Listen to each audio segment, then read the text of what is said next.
penyalahgunaan narkotika golongan 2 jenis etomidate jaringan internasional yang dikemas dalam bentuk pot atau cartridge rokok elektrik atau yang sering dikenal di masyarakat yaitu liquid zombie. Kamu ambil dari mana barangnya? Dari Palembang, Pak. Hah? Dari Palembang. Dari Palembang. Berapa banyak ini? Jadi bagi mereka yang terbukti ya sebagai bandar, sebagai pemilik dengan bibit segini banyak, itu bisa hukuman mati.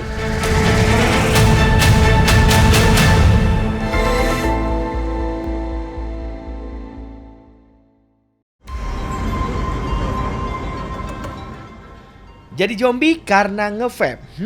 Fenomena ini pernah ramai di Singapura. Orang mirip seperti zombie kerap ditemukan di jalanan Singapura. Bahkan videonya viral. Ramai diperbincangkan, rupanya orang-orang dengan kondisi tersebut baru saja mengkonsumsi vape. Dan istilah yang ramai di Singapura adalah fenomena yang disebut zombie vape. Cairan pada vape yang dikonsumsi dicampur obat anestesi kuat bernama etomidate, membuat orang hilang kesadaran dan bergerak seperti zombie.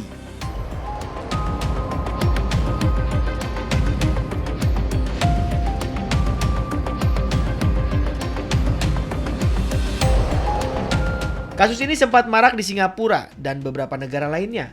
Di Singapura, vape mulai dilarang pada September 2025.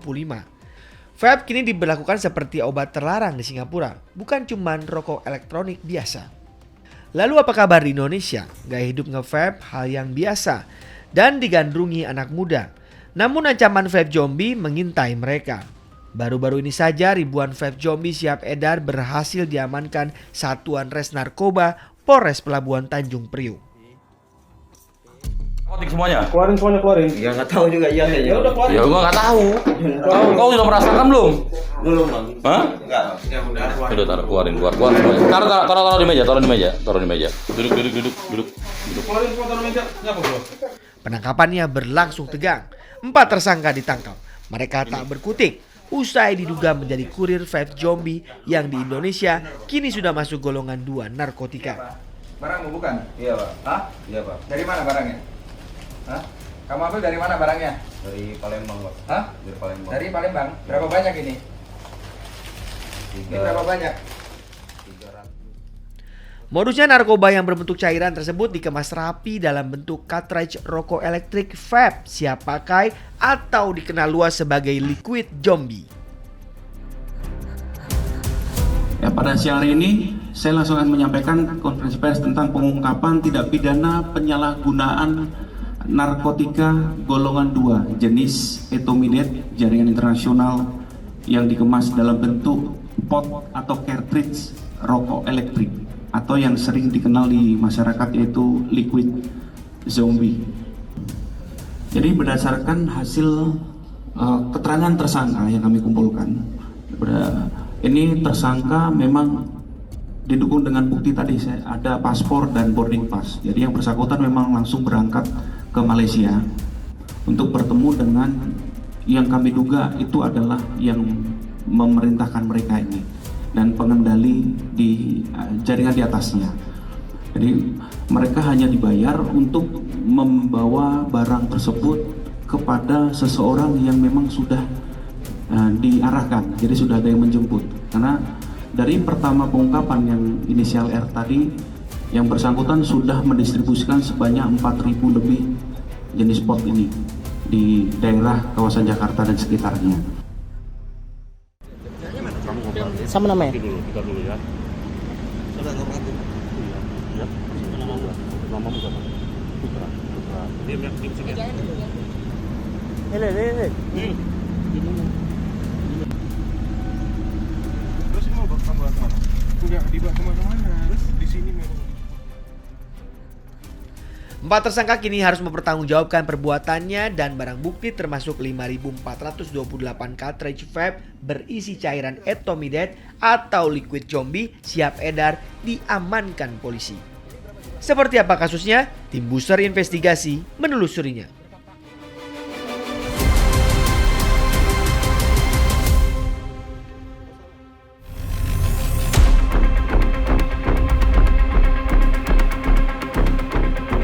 Ya, saat ini saya berada di Polres Pelabuhan Tanjung Priuk. Saat ini saya akan bertemu dengan Kasat Narkoba Polres Pelabuhan Tanjung Priuk, di mana saya akan menanyakan seperti apa pengungkapan kasus peredaran narkoba jenis zombie ya, di mana jenis narkoba yang diedarkan melalui vape ini berhasil diungkap oleh jajaran Satres Narkoba Polres Pelabuhan Tanjung Priuk. Seperti apa kasusnya? Ikuti liputan Buser Investigasi.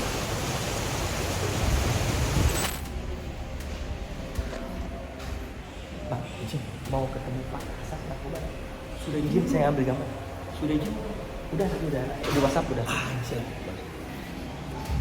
Saya akan coba ketemu. Izin mana? Udah ambil. Bang. Assalamualaikum, Bang. Woi. Jadi kita bertemu sama Pak Kasat. Makasih ya, Bang. Siap. Makasih banyak. Ketemu Pak Kasat Narkoba Polres Pelabuhan Tanjung Priuk. Bang. AKP Habibi. Luar biasa sudah mengungkap peredaran narkoba jenis baru, vape zombie. Saya mau tahu lebih dalam pengungkapan ini, boleh ya? Boleh. Untuk ditayangkan di Buser Investigasi. Boleh, sangat boleh sekali Bang. Oke. Ini barang bukti ya semua ya yang diamankan ya? Barang bukti Bang yang kita kemarin amankan vape zombie Bang. Nah, kita mau lihat boleh ya? Boleh. Ini barang bukti yang diamankan kurang lebih 5.000 ya. 5.000 lebih Bang. Ini pengungkapan ini kerja berapa waktu? Berapa lama? 3 minggu. 3 minggu dapat barang 3 bukti minggu. sebanyak ini ya? Iya. Ulesan kita selama 3 minggu. Nah, ini contohnya ini Bang, ini yang ini. Nah, dan yang ini yang belum dikemas nih. Nah, yang belum dikemas nih. Pot yang belum dikemas, nanti kita lihat satu-satu. Kita lihat dulu nih Bang. Kita ambil sampel yang ini. Biar kita ambil sampel yang ya. Oh sorry tadi maaf yang maaf. Nah. Kita mau coba buka Bang. Kita buka di mana? Di sini oke? Oke, boleh buka. Kita buka Bang. Jadi biar masyarakat tahu bahwa liquid zombie itu bening dia Bang. Bening. Ini barang sedemikian banyak, total berarti 5.000 ya? 5.000 lebih. 5.000 lebih ya? Ya, totalnya 5.000 lebih. Ini boleh cerita dikit ya? Boleh. Ini kan narkoba jenis baru nih. Oke. Narkoba jenis baru yang memang tim abang bisa ungkap lah ya. Alhamdulillah. Ini bermula dari apa? Kok bisa mengungkap narkoba jenis baru ini berupa vape zombie ini?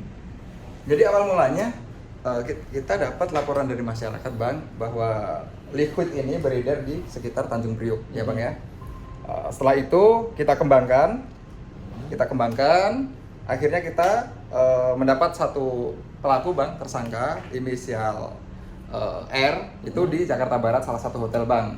Nah itu untuk total liquid zombinya itu kita amankan BB-nya itu 333 Bang.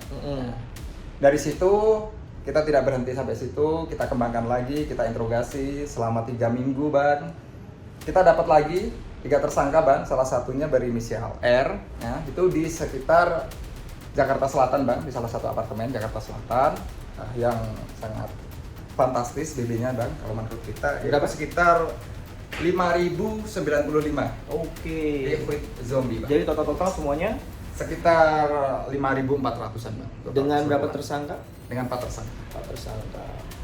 Nah, berarti ini kan laporan dari masyarakat di Jakarta Utara ya? Oke, sekitaran Priok. Itu berarti narkoba ini, jenis baru ini berarti sudah beredar? Sudah Bang. Jadi ketika kita tangkap itu, dia udah sempat mengedarkan sekitar mungkin hampir 4.000-an Bang. Soalnya dia bawa ke Jakarta itu sekitar 5.000 lebih juga Bang. Dari mana? Dari Malaysia. Oh, jadi narkoba ini jaringan internasional? Jaringan internasional. Oh, jadi narkoba ini, pemirsa, ini adalah jenis narkoba baru ya, vape zombie ya. Tadi Pak Kasat bilang katanya diduga berasal dari Malaysia. Itu berarti peredarannya menggunakan jaringan narkoba internasional. Jaringan narkoba Yang internasional. Pak Kasat dan tim tahu ini dari mana awal mula narkoba ini bisa masuk ke Jakarta? Jadi kenapa bisa dibilang internasional, Bang? Kita buktikan dari paspor dari tersangka R dan tiket pesawat dari tersangka R. Nah, jadi dari pengakuannya dia bahwa barang ini lewat laut, Bang, ya, dari kapal dari Malaysia menuju Tanjung Balai. Habis itu dibawa sama tersangka tersebut pakai mobil ke arah Jakarta lewat Bakahuni, Bang. Jadi demikian, Bang. Oke, jadi benar-benar ini jaringan internasional yang saya tahu Jaringan juga. internasional. Memang kayak peredaran sabu-sabu misalnya, ekstasi itu kan jalurnya seperti itu juga ya, Iya, dari Sumatera ke Jawa lewat seperti itu. Pak Kasat, ini berarti pengungkapan yang pertama untuk vape zombie ini di Indonesia? Sebelumnya kemarin udah ada Polres saya yang mengungkap, tapi untuk di Tanjung Priok sendiri ini yang pertama, Bang. Dan jumlah yang paling besarnya ini berarti pertama di Indonesia di Tanjung Priok. Di Polres lain pernah ada, Bang, kemarin, tapi waktu itu dia masih masuk dalam Undang-Undang Kesehatan, Bang. Belum masuk ke narkotika. Jadi mulai Desember kemarin untuk vape ini sudah masuk dalam golongan 2 narkotika, Bang. Pak Kasat, ini kan luar biasa banyak nih ya. Tadi masuk golongan 2 ya tadi ya? Golongan 2. Pak Kasat, bagi mereka yang mengedarkan ini, hukumannya apa? Jadi bagi mereka yang terbukti ya sebagai bandar, sebagai pemilik dengan BB segini banyak, itu bisa hukuman mati, Bang. 20 seumur hidup, 20 tahun penjara, Bang. Jadi seperti itu. Jadi bagi mereka yang coba-coba mengedarkan narkoba jenis baru ini, itu hukumannya ya Pak Kasat ya. Dan memang potensinya untuk vape sendiri di Indonesia banyak ya Pak Kasat. Karena kan lagi booming ya. Lagi booming kan. Sekarang kan kita cermatin bersama kan masyarakat Indonesia kan banyak yang menggunakan vape ya. Jadi apalagi ini mirip banget nih, Bang, cartridge-nya ini sama vape biasa itu kan. Iya. Ini kan mirip banget ini, Bang. Jadi agar masyarakat berhati-hati terkait vape zombie ini, jangan dicoba, tolong dihindari demi kesehatan kita bersama, demi bangsa Indonesia ke depan lebih baik. Nah, terakhir tadi saya belum sempat nanya sama Pak Kasat. Pak Kasat, kan ada vape yang memang biasa ya, dijual resmi dan memang banyak beredar di masyarakat ya. Ini kan juga terselubung ya. Dari segi harga memang ini seperti apa? Gambaran harga ini dan yang vape biasa itu gimana sih gambarannya? Pak Kasat kan mungkin bisa menjelaskan. Jadi kalau vape biasa itu sepengetahuan saya itu kisaran 100 ribuan ya, Bang ya. Mungkin sebotol itu, Bang. Ya kalau vape biasa kan liquid. Liquid ya, namanya liquid ya, Bang. Ya liquid kan. Ya. Kalau ini langsung Kalau ini pot. langsung pot dari sana atau cartridge. Ya segini itu ada dijual 3 juta, Bang. Kadang 4 juta, 5 juta, maksimal 6 juta. Nah, tergantung kesediaan barangnya, Bang. Semakin barang ini susah dicari, semakin mahal, Bang. Berarti mahal ya, ini mahal sekali ya barangnya ya. Dan terselubung. Terselubung, pasti terselubung. Mahal berarti sudah ada konsumennya yang memang ilegal. Ilegal. Pasti dia nggak mungkin berani ngejual terang-terangan ini, Bang. Nggak berani. Pasti nggak berani. Soalnya ini udah masuk golongan 2 narkotika, Bang. Pak Kasat, terakhir, kenapa vape ini disebut vape zombie? Vape ini disebut vape zombie, Bang, karena setelah pakai berkali ya, sampai benar-benar tidak sadar, tingkah lakunya seperti zombie, oleng. Jadi sangat merusak saraf dan lain sebagainya. Tapi untuk lebih jelasnya lagi, Bang, mungkin bisa diskusi kepada ahli yang terkait, Bang, untuk memastikan. Tapi ini sudah diteliti oleh BNN. Sudah. Jadi dari lab Bang, lab kita kemarin kita sudah cek lab, hasilnya positif etomidate. Oke, apa itu? Etomidate, cairan yang terkandung di dalam vape tersebut, Bang, namanya cairan etomidate. Bahayanya? Bahayanya seperti tadi, Bang, yang saya jelaskan awal tadi, bisa merusak saraf, bisa mengakibatkan linglung, dan bisa menyebabkan kematian. Nah, itu tadi ya penjelasan dari Pak Kasat, mudah-mudahan bisa mencerahkan kita semua. Dan untuk anak muda yang masih suka ngepot, nge-vape, harap berhati-hati, jangan tergoda oleh bujuk rayu, tapi harganya juga mahal. Mahal. Begitu pemirsa, mudah-mudahan bisa mengedukasi ya tadi pernyataan dari Pak Kasat, dan kita harus waspada terhadap barang-barang yang memang ilegal ini. Menurut polisi, para tersangka ini merupakan kawanan peredaran narkotika jaringan internasional Malaysia-Indonesia. Barang-barang haram ini masuk ke Indonesia melalui Sumatera Utara, selanjutnya didistribusikan ke Jakarta melalui darat. Penangkapan 4 tersangka di berbagai lokasi di Jakarta berawal dari tersangka R, ditangkap di sebuah hotel di Jakarta Barat. Berlanjut 3 lainnya, RP, MR, dan N, ditangkap di sebuah apartemen di Jakarta Selatan. Seorang tersangka kami tanyai. Sudah berapa lama bisnis narkoba jenis vape zombie ini? Kalau saya baru 2 kali, Pak. 2 kali? Ya, Setahun ini atau sudah lama? dari Desember saya Desember. sampai ke Januari. Apa sih yang membuat Bang Putra menjalankan bisnis ini? Ekonomi, Pak. Selain ekonomi? Itu kan alasan yang biasa ya kita temui. Enggak ada sih, Pak. Saya memang kena kebutuhan ekonomi. Oh, bukan karena pergaulan yang banyak menggunakan pot, vape sehingga wah bisnis ini kali ini. Enggak, saya malah nggak pernah kerugian malah, Pak. Serius? Serius. Ngerokok? Saya ngerokok, Ngerokok. tapi nggak pakai narkoba. Saya memang pure kebutuhan ekonomi. Oke, alasannya waktu itu memilih untuk menjual ini. Karena saya kelilit bank, Pak. Saya kelilit bank, kelilit utang bank, utang bank. Pinjol. Bukan, Pak.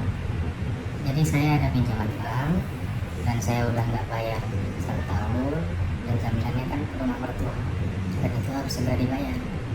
Kalau enggak, rumahnya disita, Pak. Berapa? Utang bank saya, Pak, 320 juta, Pak. Berarti sudah 2 kali. Pertama berarti lolos ya? Pertama lulus pakai Desember. Pekerjaan saya itu hanya mengantar, Kurir. ya hanya mengantar sesuai arahan bos saya. Misal arahnya, misalnya tinggalin aja di Kalibata gitu. Nah sudah, nanti mereka yang ngambil, si pengambil yang ngambil, dan saya nggak kenal, Pak, yang ngambil itu siapa. Yang jelas tinggalin aja mobil situ, nanti barangnya diambil gitu, Pak. Sistem apa namanya itu? Tempel sistem apa tuh? Kami bilangnya sistem tinggal sih, Pak. Sistem tinggal. Bahasa kami di sana. Sistem tinggal aja udah gitu. Tinggalin aja mobil di situ, nggak usah dikunci, nanti barangnya diambil. Nanti kalau diambil, bos ngabarin gitu, Pak. Oke. Dan kamu dapat upah berapa? Di bulan Desember itu totalnya 280 juta. Itu bawanya dari kota mana? Dari Kota Medan Kota Medan? Iya. Langsung ke langsung tembusin aja, Pak. Kalibata itu? Iya. Ke Kalibata kan? Ya, Oke. Bagaimana kamu perjalanan? Saya pengen tanya perjalanan kamu dari Medan kok ini kan bawa narkoba nih, kok bisa lolos? Cerita nggak? Singkat aja. nggak ada sih, Pak. Ya jalan kayak emang sebagaimana mestinya gitu, karena nggak ada razia. Di pelabuhan pun nggak ada razia. Nggak ada, maksudnya pemeriksaan gitu ya? Nggak ada.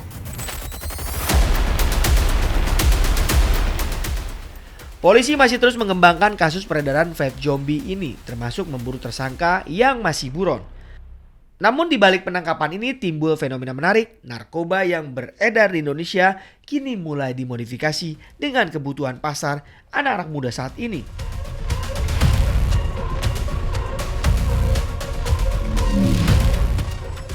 Jaringan internasional yang kerap jadi biang kerok peredaran narkoba di Indonesia rupanya sulit dibendung. Malah kini terus memasok narkoba ke Indonesia dengan modifikasi atau jenis-jenis narkoba yang baru. Mengapa ini bisa terjadi?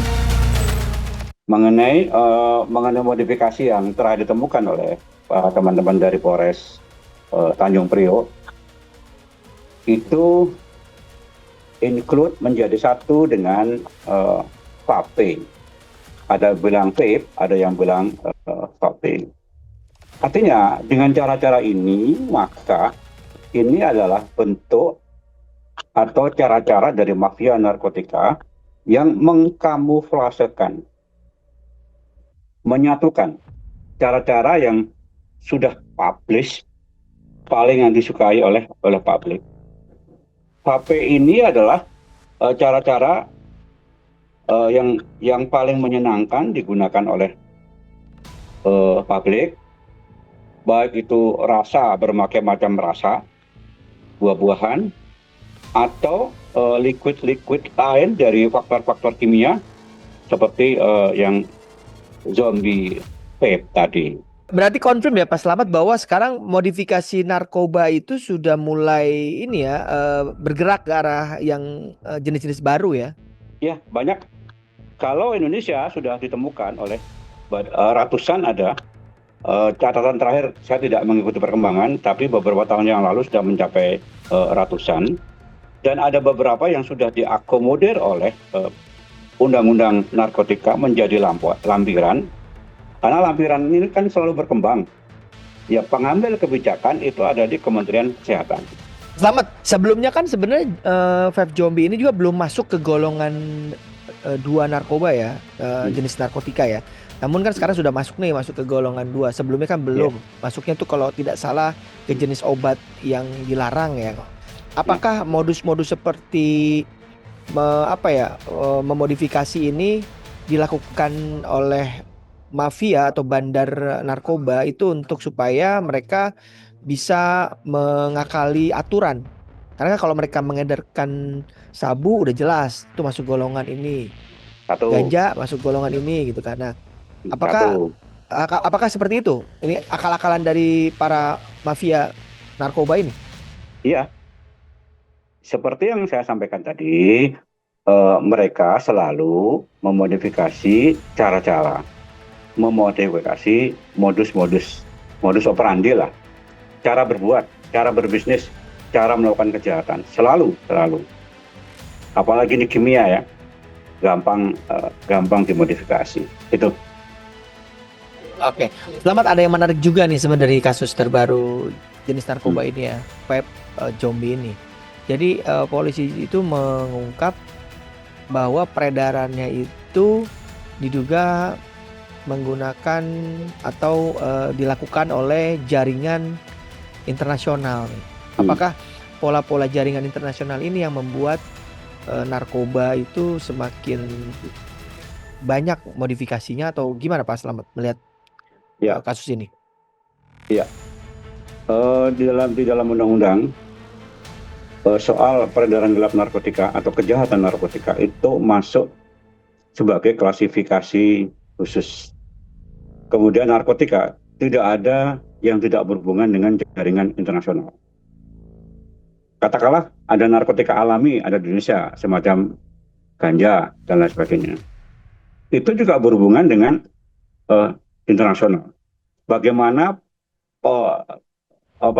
pengelolaan jaringan internasional terhadap ganja yang terbaik yang ada di Indonesia, Aceh katakanlah, atau ganja yang ada di Brasil, dua-duanya sama-sama baik.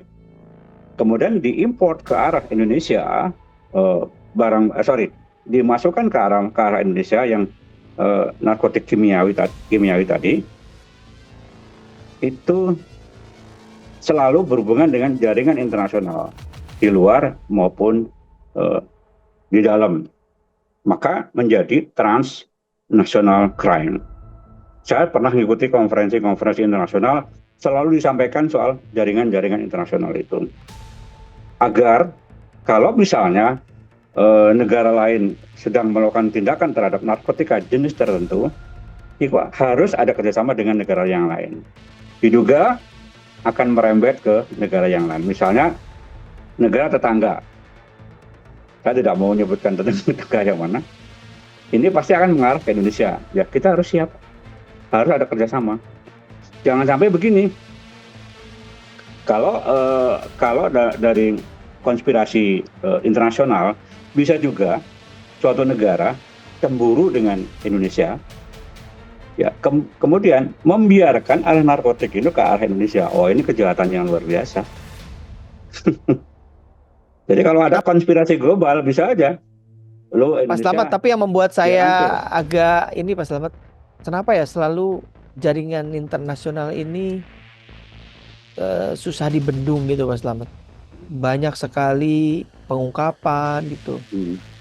kita nggak berbicara yang narkoba jenis baru ya, tapi yang kasus narkoba yang seperti sabu-sabu juga banyak gitu kan, menggunakan jalur jaringan internasional dari Sumatera.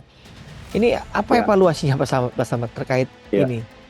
Jadi negara ini harus intens atau penegak hukum yang berhubungan dengan pantai barat dan pantai selatan itu harus sangat perhatian, harus sangat intens, harus pandai-pandai mendeteksi dini.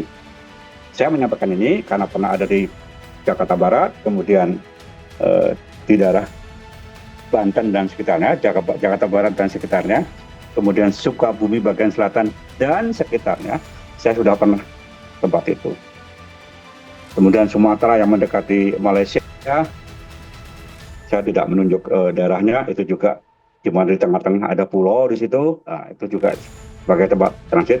Artinya transnational crime itu harus menjadi perhatian negara ini dan perhatian para penegak hukum dan menjadi perhatian bagi masyarakat yang berdomisili di daerah yang saya sebut tadi.